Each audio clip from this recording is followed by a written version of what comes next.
yang diambil dari hadis yang ada di bawahnya.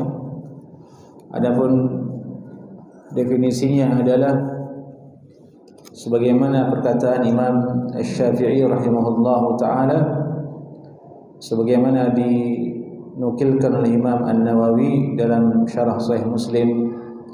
Beliau berkata, faqala Asy-Syafi'i, dan berkata Imam Asy-Syafi'i, at-tasriyah atau musarrat itu adalah an yurbata akhlafun naqah aw isyatu wa yutrak halbuha al-yawmain wa thalatha hatta yujma'a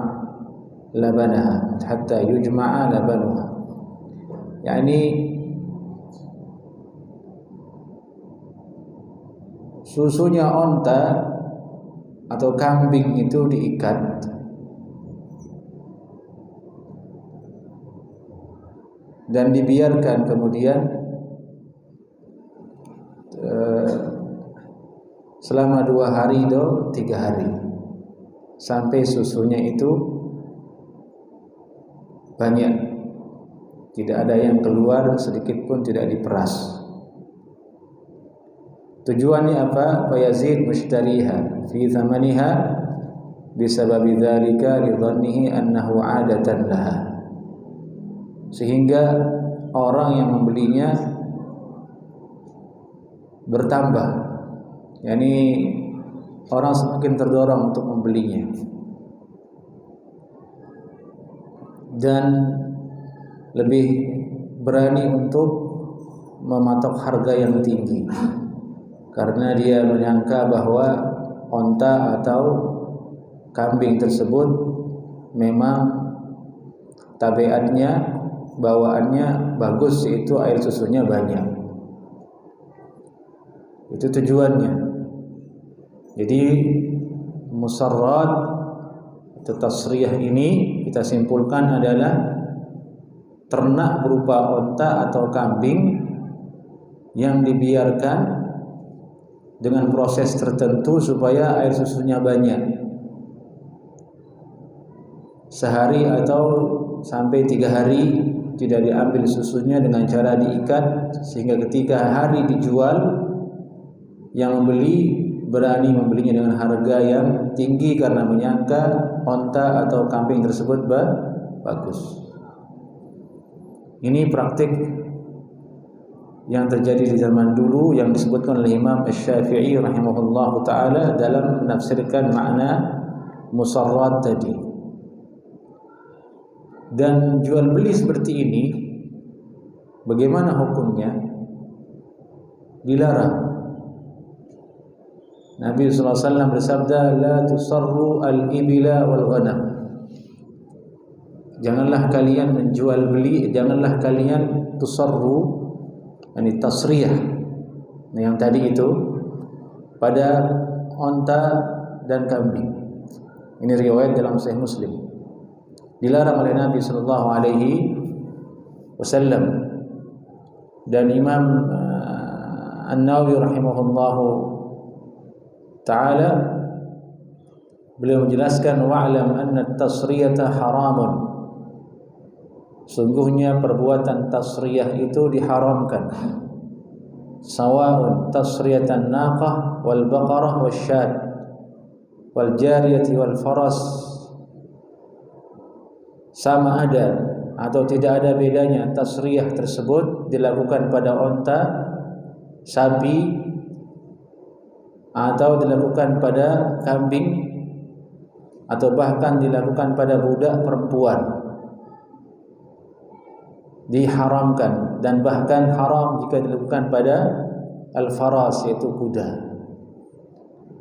Alasannya apa? Li'annahu ghishun wa khida'un, karena dia adalah perbuatan menipu daya, menipu daya. Jadi ini dilarang oleh Nabi sallallahu alaihi wasallam perbuatan ini pada ternak, dan bisa kita kiaskan ke perkara-perkara yang lain yang di hari ini, misalnya kendaraan. Sebelum dijual dia dia perbagus dulu, supaya ketika di hari penjualannya ada yang tertarik dan melihat bagus, padahal ada aib yang dia sembunyikan. Mirip tidak dengan yang tadi? Mirip, sama-sama ingin menyembunyikan aib dan menampakkan yang bagus pada barang tersebut. Kalau yang tadi itu onta atau kambing, dia ingin nampakkan onta atau ternaknya itu bagus air susunya, bisa dinikmati. Kalau ini kendaraan ini, dia menampakkan ke orang bagus mesinnya dan sebagainya, padahal bertahan hanya seminggu atau 2 minggu di tangan orang yang membeli, setelahnya kemudian kelihatan lagi aibnya. Ini dilarang oleh Nabi sallallahu alaihi wasallam. Sebabnya adalah ghisyun wa khida'. Nabi sallallahu alaihi wasallam bersabda, "Man ghasyana falaysa minna." Siapa yang mendusta, menipu daya di antara kami atau menipu daya kami dalam jual beli dan dalam urusan-urusan, maka dia bukan bagian dari kami.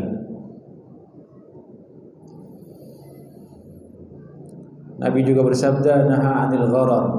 Nabi sallallahu alaihi wasallam melarang tipu daya, ghish wa gharar wa khida'. Tapi meskipun dia haram, wa bai'uha sahih, akan tetapi akad jual belinya sah. Ini faedah yang perlu diketahui, bahwa melakukan tasriyah itu hukumnya haram. Tapi kalau terjadi kemudian jual beli, hukumnya sah jual beli tersebut. Jadi yang haram itu adalah perbuatan yang dilakukan oleh yang memiliki barang. Ketika dilakukan akad jual beli, hukum jual belinya sah, kata ulama. Nah, jadi ini jadi teka-teki, sesuatu yang haram tapi akad jual belinya sah, yaitu jual beli al-musarrat atau at-tasriyah.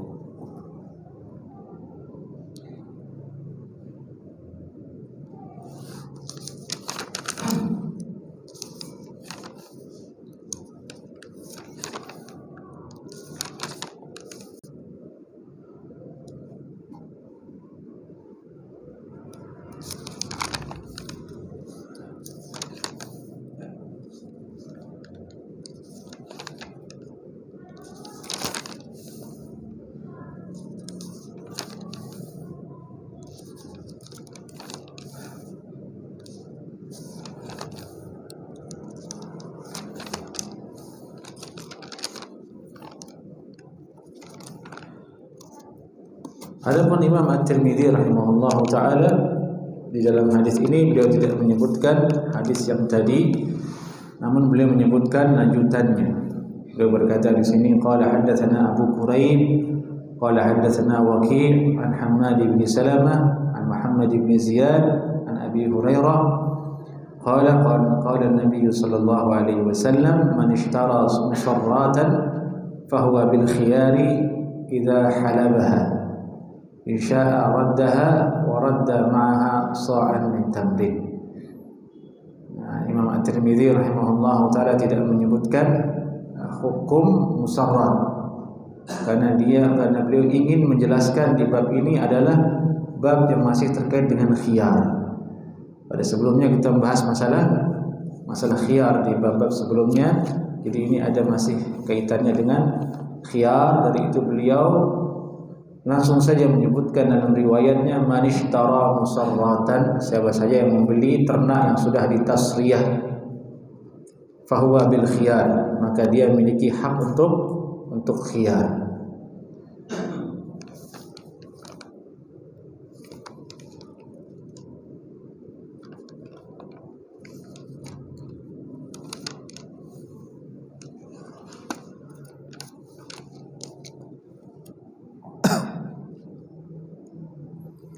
Dan Sahih Muslim disebutkan lebih lengkap, siapa saja yang beli ternak yang sudah ditasriyah, falyanqalib biha, maka boleh dia pergi membawanya, falyahlubha, maka dipersilahkan bagi dia untuk menghalibnya. Halib artinya memeras susunya. Halib artinya memeras, falyahlubha artinya memeras susunya, dipersilahkan, boleh. Fa in radiya hilabaha amsakaha. Apabila dia ridha, rela, merasa puas dengan ternak tadi, dengan hasil dari perasan susunya, amsakaha, silahkan dia melanjutkan kepemilikan dari ternak tersebut. Sudah diperas, dia ambil susunya, dia ambil airnya, dia minum, dia puas, alhamdulillah, sesuai, cocok dengan yang tadi dia beli setelah sehari dua hari. Wa illa raddaha, kalau dia tidak cocok, yang tidak ridho, ini setelah dibawa pulang setelah 3 hari ternyata habis air susunya dan tidak ada lagi, kering, tidak bisa diminum lagi air susunya, tidak bisa diperas, menunjukkan ternaknya tidak sesuai dengan yang dinampakkan di awal hari ketika dibeli. Raddaha, boleh dia kembalikan, boleh dia kembalikan. Ini namanya khiyar.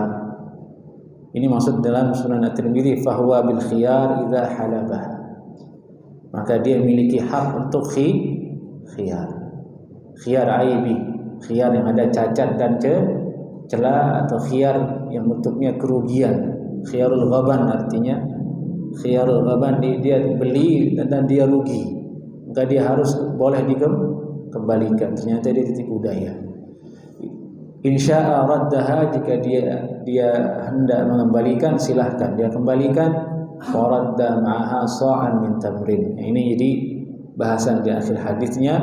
Dan ketika dikembalikan, hendaklah dia mengembalikan ternak itu dengan 1 sa' dari kurma.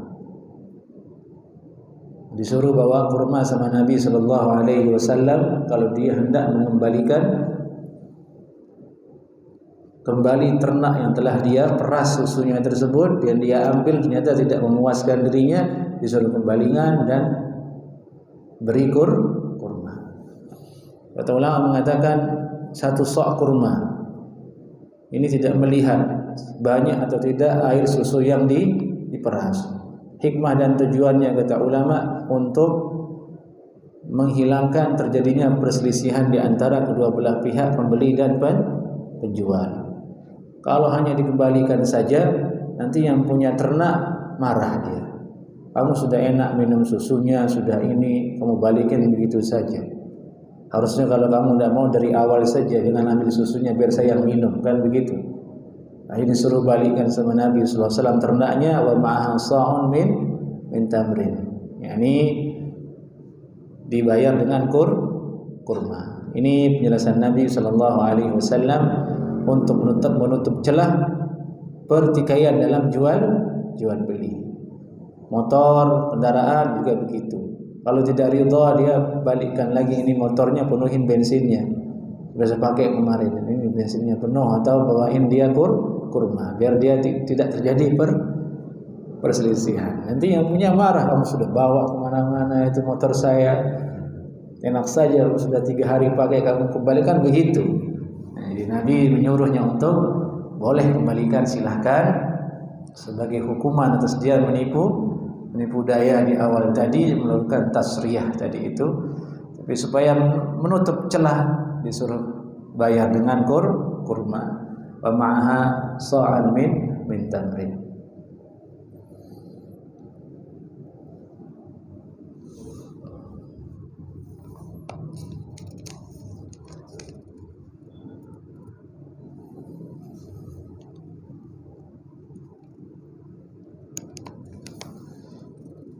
Baik, ini adalah satu sunnah yang mesti kita perhatikan. Dari itu Imam An-Nawawi mengatakan, wa kana sallallahu alaihi wasallam harisan ala raf'il khisam. Sungguhnya Nabi sallallahu alaihi wasallam adalah sosok yang sangat-sangat menginginkan menghapus perselisihan. harisan ala raf'il khisam, sangat tamak supaya perselisihan itu dihapus. Wal man'i min kulli ma huwa sababun lahu, dan Nabi sallallahu alaihi wasallam selalu melarang segala sesuatu yang menjadi penyebab terjadinya khisam, yaitu perselisihan, perpecahan hati, perpecahan hubungan, itu dilarang oleh Nabi sallallahu alaihi wasallam. Dan akhlak beliau, syariat beliau, semuanya adalah mengangkat.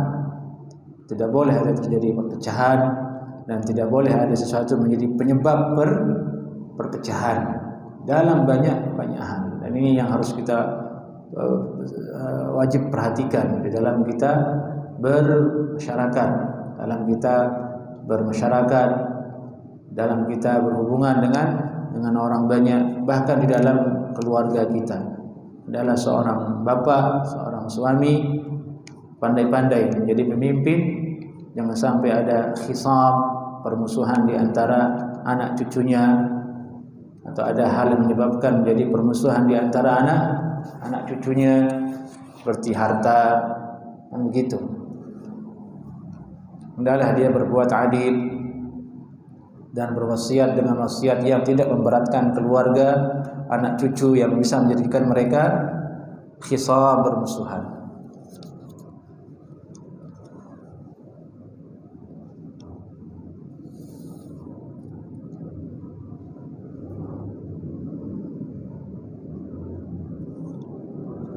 Baik.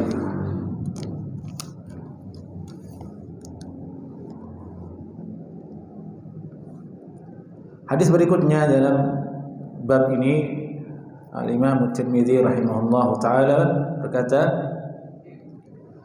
qala haddatsana Muhammad bin Bashar qala haddatsana Abu Amir qala haddatsana Qurrah bin Khalid an Muhammad bin Sirin an Abi Hurairah radhiyallahu anhu an Nabi sallallahu alaihi wasallam qala man ishtara musarratan fahuwa bil khiyari thalathata ayyamin. Ini tambahan, waktu khiyarnya membeli musarrat tadi. Siapa saja yang membeli hewan atau ternak yang sudah ditasriyah. Ingat tadi tasriyah apa artinya jemaah? Onta yang ditahan susunya, air susunya, supaya kelihatan banyak air susunya. Lagi kita kiaskan selain mobil dan motor tadi, misalnya sapi gelonggongan, itu bentuknya. Kalau yang ini susunya, kalau ini daging yang diinginkan supaya nampak seperti gemuk dan bagus, dia suntik atau bagaimana, maka boleh ada hak khiyar. Man ishtara musarratan, siapa yang beli ternak yang sudah ditasriyah, fahuwa bil khiyar thalathata ayyam, maka boleh dia melakukan khiyar selama 3 hari. Maka riwayat ini menegaskan bahwasanya dalilun ala imtidadil khiyar hadzal miqdar. Batas khiyarnya 3 hari kalau membeli hewan yang sudah ditasriyah. Ini hadisnya sahih. Lewat dari itu tidak diterima untuk dikembalikan. Ini hanya 3 hari. Lewat dari itu ya sudah, artinya dia sudah ridho.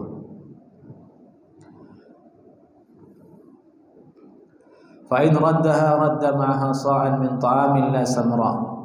Ya, kalau dia ingin mengembalikannya selama masih dalam waktu tenggang 3 hari, silahkan dia kembalikan, namun bersamanya 1 sok dari makanan.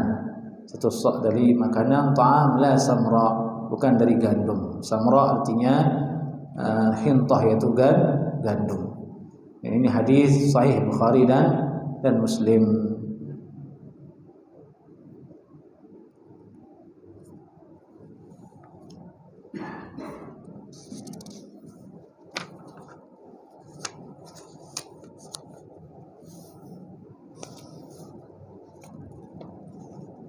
Baik.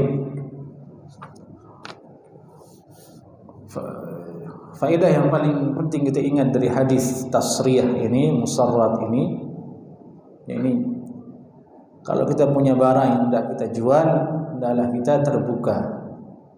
Tidak boleh seorang Kalau bahasa sekarang gimmick gitu ya. Gimmick itu menampilkan yang bagusnya saja, tapi disembunyikan aibnya supaya menarik minat orang membeli dan berani tawar mahal.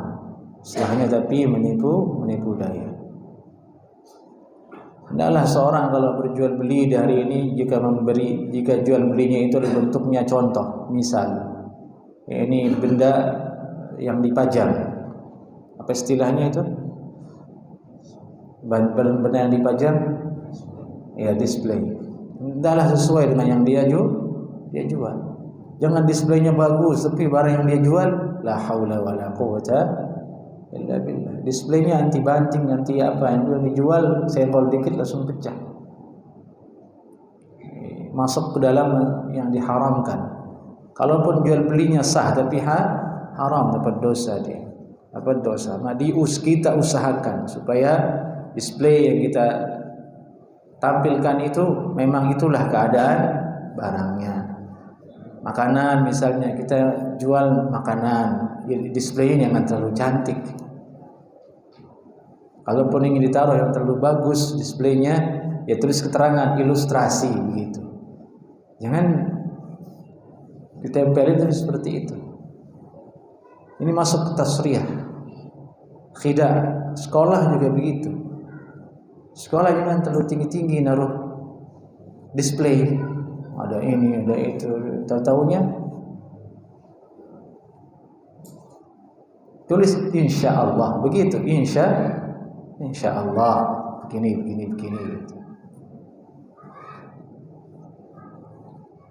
Ini semua mengajarkan kita agar tidak terlalu tamak dengan keuntungan kalau dengan cara yang tidak benar.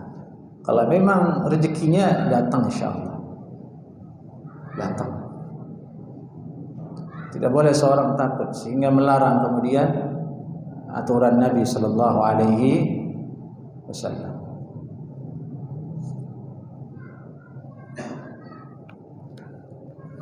Baik. Bab ma jaa fi ishtirati dhahri dabbah indal bai'. Bab membahas tentang mempersyaratkan punggungnya ternak ketika jual beli.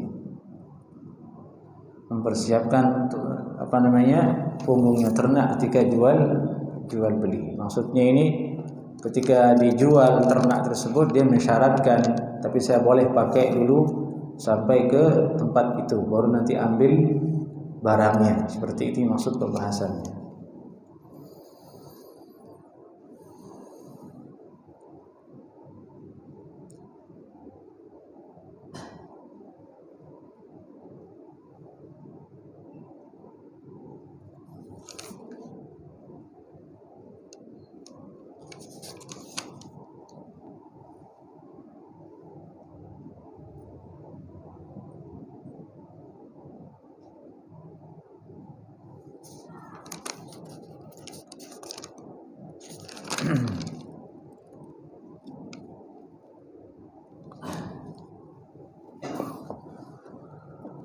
قال حدثنا ابن عمر قال حدثنا وكيع عن زكريا عن الشعبي عن جابر بن عبد الله رضي الله تعالى عنهما أنه باع من النبي صلى الله عليه وسلم بعيرا واشترط ظهره إلى أهله.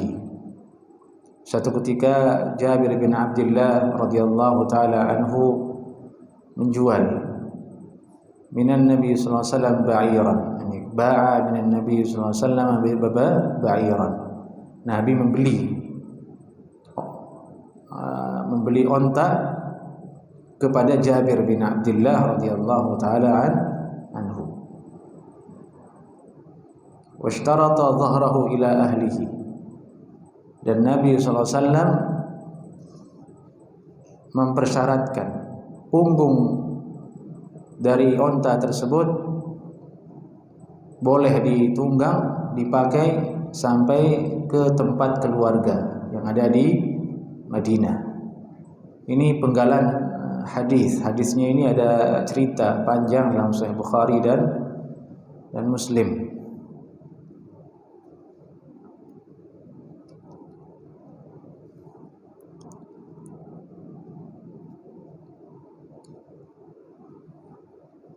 Hadis ini menunjukkan jawazul bai' ma istithna'ir rukub. Bolehnya berjual beli dengan dikecualikan manfaatnya masih boleh untuk diambil. Dulu ini adalah onta dalam satu safar, bahwasanya ontanya Nabi Shallallahu Alaihi Wasallam tidak bisa lagi berjalan.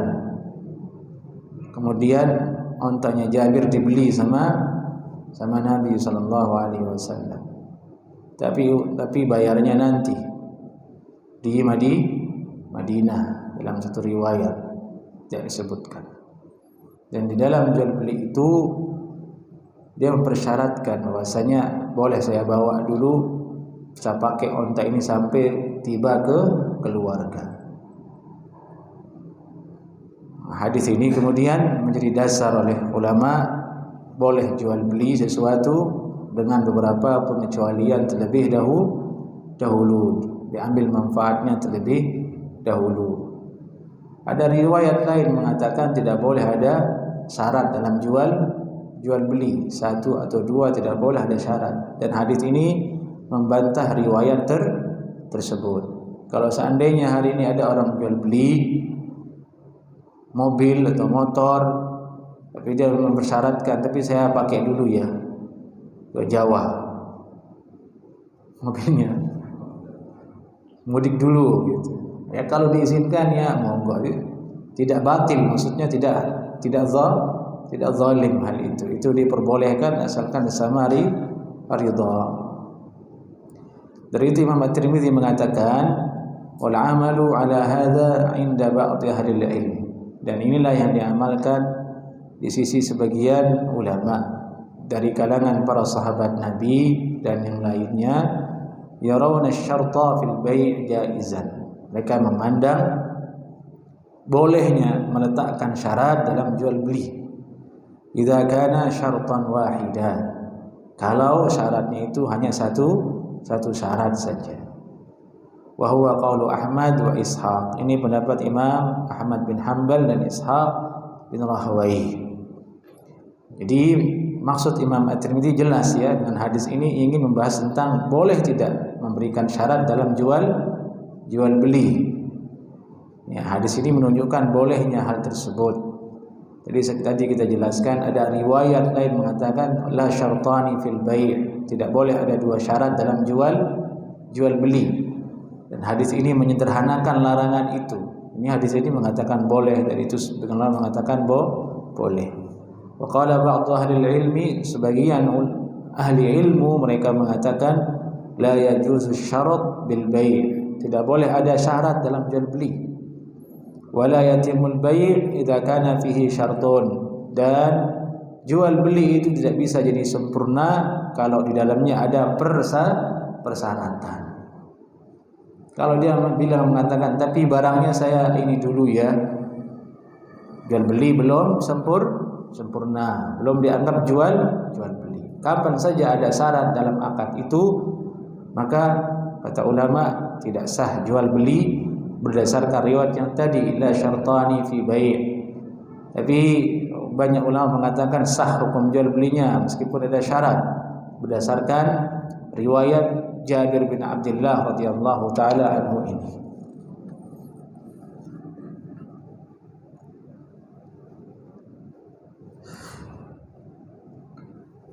Baik.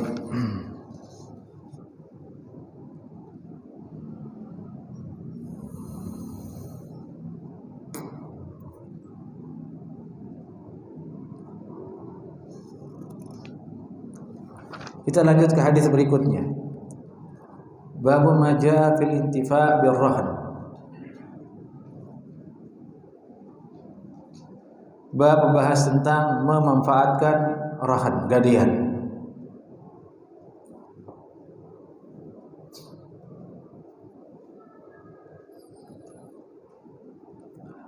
Rahan hukumnya boleh.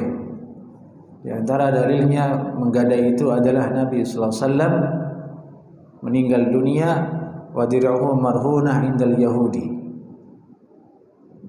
pakaian perang beliau Nabi sallallahu alaihi wasallam masih tergadai di orang Yahudi, menunjukkan Nabi sallallahu alaihi wasallam pernah melakukan rahan.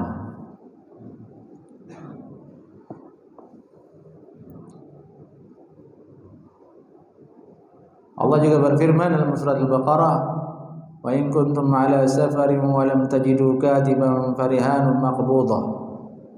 Di situ ada rihanun maqbudah.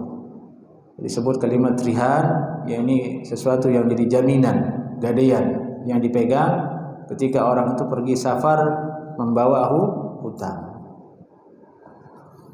Dari itu rahan, kata ulama, hakikatnya adalah minjam uang tapi dengan jaminan.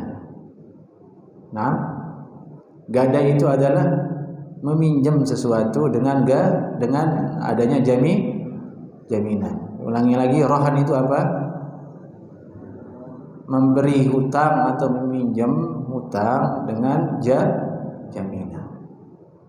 Jadi rukunnya, orang yang akan berhutang, kemudian dia punya barang. Ini barang rukun kedua. Rukun ketiga adalah orang yang punya harta memberikan hutang. 3, 1, 2, 3. Betul, bawa barang. Saya butuh uang 10 juta. Uang cash.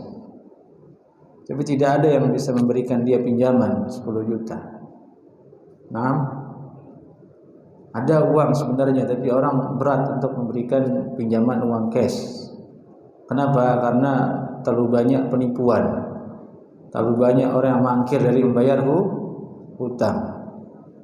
Sebenarnya memberikan hutang ke orang itu hal yang terpuji, hal yang biasa ketika lingkungan dan masyarakat itu tegak di dalamnya keadilan dan kejujuran. Tapi karena rusaknya amanah di akhir zaman, banyaknya penipuan, banyak orang yang tidak jujur, ya akhirnya orang tidak berani meminjamkan uang, bahkan ke saudaranya sendiri pun tidak berani. Malah yang paling diwanti-wanti adalah saudaranya sendiri, jangan kasih saudara minjem uang, pasti tidak diganti. Lebih baik ngasih orang minjem, dia berani kita tagih. Kalau saudara tidak enak sudah. Menunjukkan keadaan terbentuk seperti itu yang akhirnya berat untuk memberikan orang lain uang untuk dia pinjam. Akhirnya beralih kemana? Beralih ke yang lebih parah lagi, yaitu bank dan riba, judi, pinjaman online ya namanya, pinjaman online. Dan Anda bisa baca sendiri sudah berapa banyak kasus yang terjadi, sudah mencapai triliunan nilai pinjaman masyarakat Indonesia ke pinjaman online tersebut. Sampai bank-bank besar pun harus memutar otak bagaimana caranya supaya bisa seperti pinjol itu. Karena pinjol itu tidak mensyaratkan banyak untuk dicairkannya pinjaman. Cukup KTP dan sebagainya, orang terdekat, dia butuh 20 juta dicairkan. Kalau perbankan banyak syaratnya. Anda harus datang, dicek dulu rumahnya bagaimana. Akhirnya orang tidak mau. Yang paling mudah dibukakan pintu riba yang ada di pinjol itu, dan terjadilah musibah. Wal'iyadzubillah min dzalik. Silakan azan.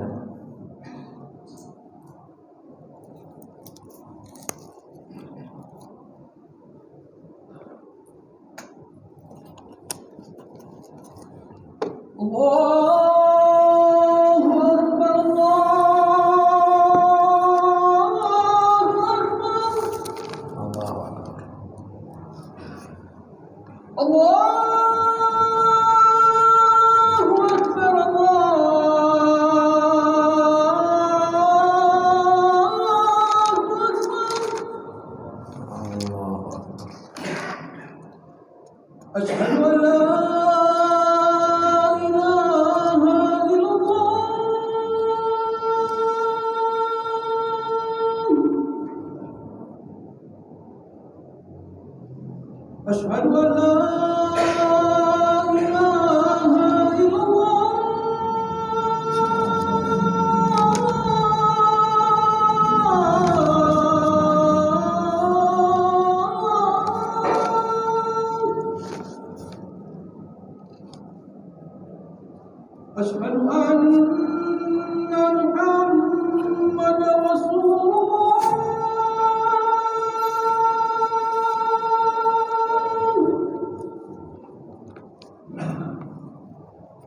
Asyhadu anna Muhammadar Rasulullah.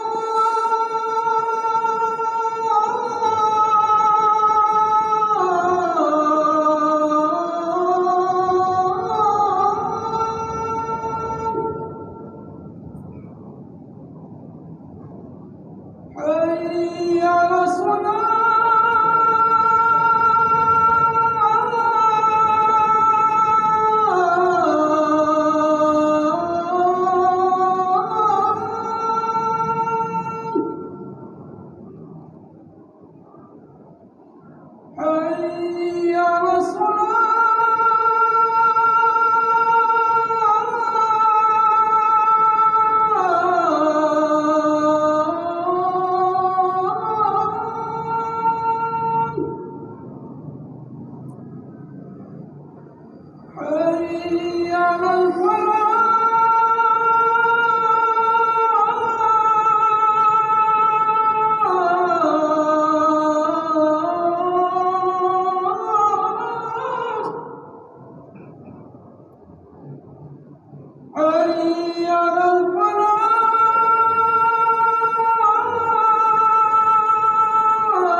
Allahumma rabb hadhihi ad-da'wati at-tammah wa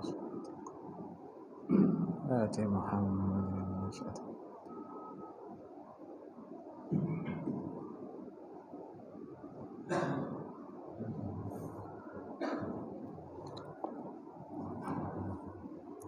Baik. Bab ma jaa fil intifa', bab bahas tentang memanfaatkan barang yang digadai. Tadi kita menyebutkan rahan, gadai itu rukunnya 3. Satu, orang yang memiliki harta, pemberi gadai. 2, orang yang menghutang, orang yang menggadaikan berarti dia. Kemudian yang ketiga, barang yang digadai, yaitu disebut dengan al-marhun alaih.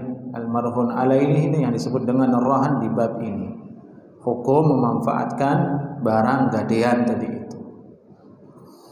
Tadi kita sampai membahas tentang masalah hakikat dari rahan itu, meminjam sesuatu tapi dibarengi dengan jaminan, barang jaminan. Barang jaminan itulah yang kemudian disebut dengan al-marhun alaih, disebut dengan rahan. Jadi ini bedanya hutang dengan rahan. Kalau hutang piutang murni tidak ada jaminan di dalamnya. Kalau ada jaminan di dalamnya disebut dengan gadai. Jadi asasnya sama-sama berhutang.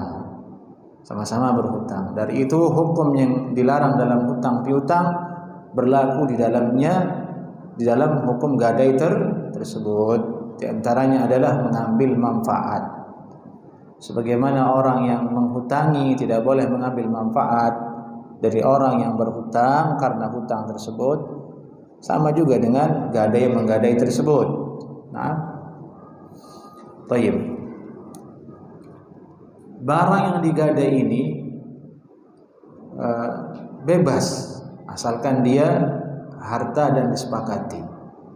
Boleh orang gadai motor, boleh orang menjadikan sawahnya sebagai jaminan, nah, boleh handphone, boleh apapun, nah, kecuali yang diharamkan ya jelas tidak boleh. Boleh dia gadaikan, saya punya babi, tidak boleh, itu haram. Atau dia bilang saya gadaikan istri saya, naudzubillah min dzalik, tidak boleh, itu jelas. atau dia gadaikan sertifikat masjid. Ya bisa saja kan DKM butuh uang, ya, pergi ke bank, kebetulan masjid. Karena ada kasus kan, masjid mau dijual. Pernah ada kasus kalau tidak salah itu di berita mana itu, sampai buka donasi kan untuk nembus apa itu. Jangan sampai. Nah.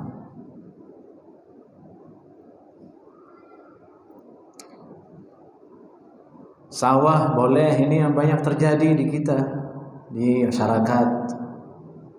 Dia punya sawah tapi tidak sabar untuk menggarapnya, tidak mampu dia untuk mengembangkan harta yang dia miliki sendiri. Akhirnya sawahnya digadai ke orang, dia hanya maunya istirahat saja. Dapat uang kan, dia minjem uang, sawahnya dipakai semua orang. Padahal kalau dia garap sawahnya, untungnya juga banyak, tapi malas. Dari itu Nabi melarang kita malas. Allahumma inni a'udzu minal ajzi wal kasal.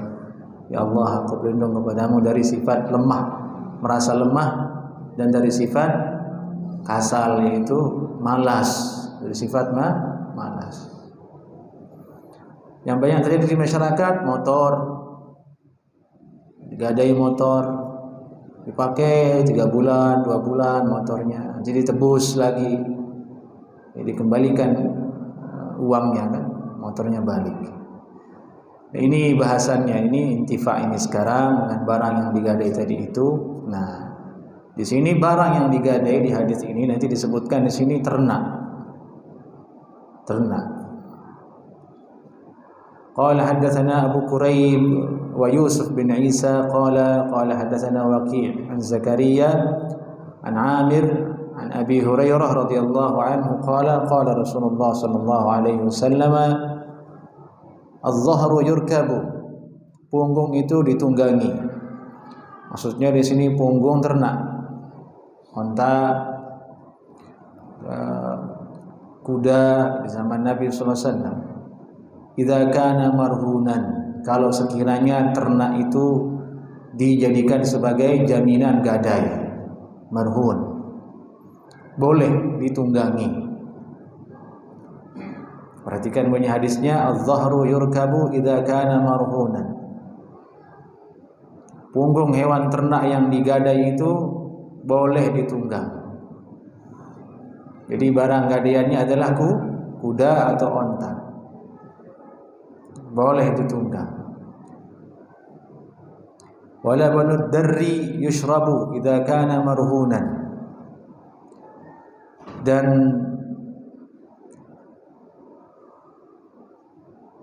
susu daripada darri, ternak yang memiliki air susu ketika digadaikan, yushrab, boleh diminum. Jadi ini barang yang dia jadikan sebagai jaminan untuk hutang adalah ternak yang punya air susu. Tidak ditunggangi tapi ada air susunya. Boleh diminum, yushrab, boleh diminum idza kana marhunan, kalau seandainya dia digadai. Wa 'ala alladhi yarkabu wa yashrabu nafaqatuhu, dan kewajiban atas orang yang menunggangnya, memakainya, kalau dia adalah onta atau kuda, wa yashrab, dan orang yang meminumnya jika yang digadai itu adalah ternak yang memiliki air susu, nafaqatuhu, memberi nafkah, wajib diberi nafkah. Baik, hadis ini menunjukkan bahwasanya pada dasarnya barang jaminan ini boleh diambil manfaatnya, boleh dimanfaatkan barang gadaian ini. Ini bunyi hadisnya. Nah, tapi masalahnya di hadis ini tidak disebut pihak mana yang boleh memanfaatkannya. Saya ulangi lagi.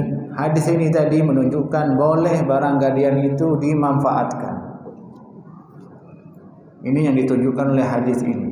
Tapi hadis ini tidak menyebutkan pihak mana yang boleh memanfaatkannya. Tidak disebut oleh Nabi SAW secara sharih, secara jelas, apakah yang boleh memanfaatkannya orang yang memberi gadai atau orang yang menggadaikan.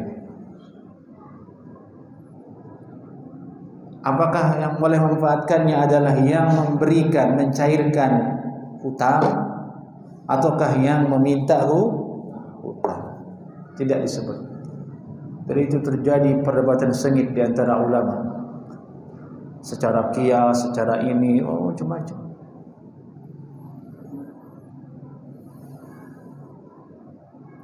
Sampai akhirnya yang dikuatkan oleh ulama adalah maksudnya hadis ini adalah boleh dimanfaatkan oleh orang yang menerima, mencairkan hutang. Dalilnya apa?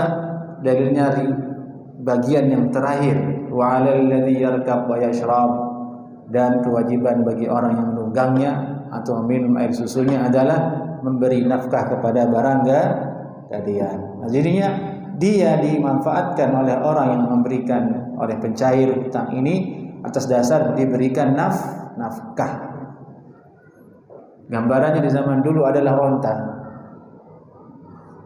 Ini minjam ke ini onta saya jaminannya. Jaminan itu dalam bab rahan gadaian dia adalah amanah, wajib dijaga, tidak boleh disia-siakan. Oleh siapa? Oleh yang memberikan pinjaman. Dia wasiqah, berada di dia, ditaruh di sini, uangnya ada di sini. Ini amanah. Kalau bentuknya adalah onta, tidak diberi makan, tidak diberi minum, mampus tidak ontanya? Mati tidak ontanya? Matilah ontanya. Nah, ini untuk memberi makan onta dapat dari mana uang? Uang siapa yang dipakai? Uang dia yang mencarikan hutang tadi. Boncos, dia sudah ngasih minjem duit, harus merawat ontanya juga. Kalau minjemnya sehari 2 hari mah iya, ontanya dikasih minum doang, besok balik lagi. Setahun. Maka setahun itu orang yang meminjamkan uang ini harus memberi makan onta ini, dirawat, nggak boleh dicuri dan sebagainya. Lalu kemudian dilarang memanfaatkannya. Adil atau tidak? Tidak adil. Dari itu Nabi bersabda, yang menunggangnya, yang meminum air susunya wajib diberi nafkah. Atas dasar nafkah itulah kemudian boleh ditunggangi, dipakai. Ini kaidah hadis ini, kaidah. Baik. Kemudian apa manfaatnya ini? Jaminan ini jamaah. Manfaat dari jaminan ini adalah sebagai penengah jika terjadi sengketa antara orang yang memberi pinjam dan meminta pinjam, penghutang dan pemberi hutang. Jatuh tempo, dia butuh uangnya kembali, ditagih tidak ada. Ya udah, jalan keluarnya onta ini kita jual kalau begitu. Saya butuh uang, dijuallah onta ini. Kalau harganya hutangnya misalnya adalah 10 juta, dijuallah onta ini, ternyata harganya 12 juta, dia ambil 12 juta sama yang punya uang, 2 jutanya dikembalikan lebihnya. Ini jalan tengah kalau meminjam. Ini manfaat dari barang gadaian tadi. Baik, kemudian ada masalah. Bisa tidak dikias masalah ini ke motor, ke mobil? Kalau orang menggadaikan motor, kan mesti dibeliin bensin. Kalau tidak dihidupkan berbulan-bulan, ya lumayan juga kan. Nanti nggak bisa hidup motornya, harus rusak. Lalu dia pergi servis, diganti olinya, dibeliin minyak. Kalau nggak ada minyak nggak jalan. Nah, ya dia beliin minyak, dia jalan. Jadi yang dia manfaatkan adalah minyaknya. Bisa jadi cocok dengan ini sesuai secara qiyas. Nah, wallahu a'lam. Secara qiyas tepat atau tidaknya wallahu a'lam. Beda dengan barang-barang yang tidak butuh kepada nafkah. Sawah butuh nafkah tidak sawah? Tidak butuh nafkah sawah, dibiarkan ya tidak masalah dia. Mau hujan, mau kemarau tidak ada masalah. Karena memang tidak untuk dicocok tanami kalau sudah digadaikan. Beda dengan yang disebut di hadis ini adalah hewan yang butuh perawatan, maka dikiaskan ke barang-barang di hari ini yang memang butuh kepada perawatan. Nah, nafkah dari perawatan itulah kemudian yang menjadikan boleh untuk dimanfaatkan. Wallahu a'lam. Sampai di sini kajian kita, ikhwani. Fa anallahu yakum ajma'in. Aqulu qawli hadza. Assalamualaikum warahmatullahi wabarakatuh.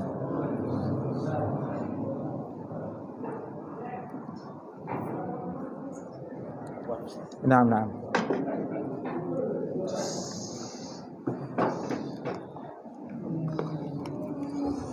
Oh, ini sekali.